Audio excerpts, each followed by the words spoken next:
നീ ഒരു പ്രാവശ്യം മാത്രം ഈ ഭൂമിയിൽ വന്നു, മനുഷ്യനായി വന്നു.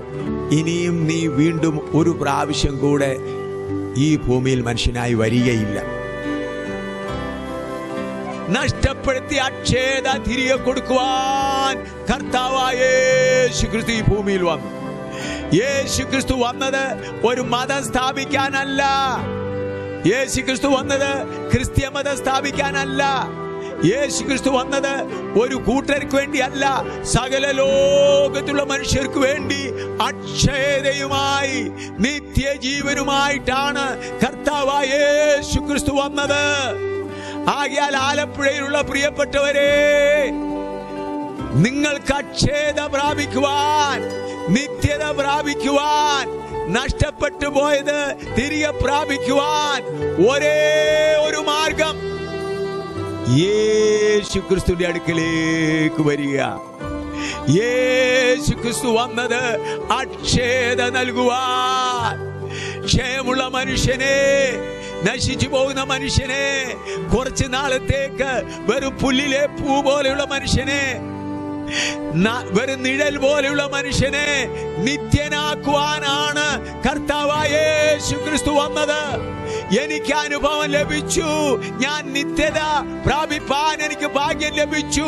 എന്നെ ഇനി ആർക്കും തകർക്കുവാൻ കഴിയയില്ല.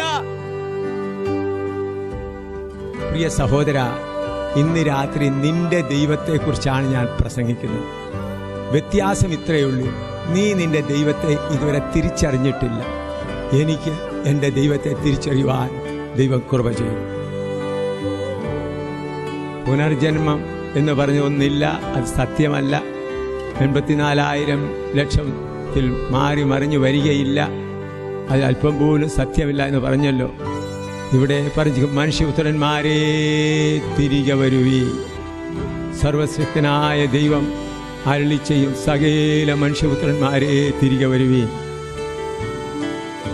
അതുകൊണ്ട് വിശുദ്ധ സ്ഥലങ്ങളിൽ, പരിശുദ്ധ സ്ഥലങ്ങളിൽ പോയി നിങ്ങൾ എന്നും കുളിച്ചാലും ശരീരത്തിൻ്റെ അഴുക്ക് മാറുമെന്നല്ലാതെ, എൻ്റെ പ്രിയ സഹോദര, സ്നേഹത്തോട് പറയട്ടെ, നിന്റെ പാപം മായ്ക്കപ്പെടുകയില്ല.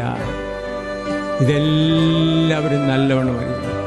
എത്ര പരിശുദ്ധ സ്ഥലത്ത് പോയി നീ കുളിച്ചാൽ, എത്ര പുണ്യകർമ്മങ്ങൾ ചെയ്താലും നിന്റെ പാപം മാറ്റപ്പെടുകയില്ല.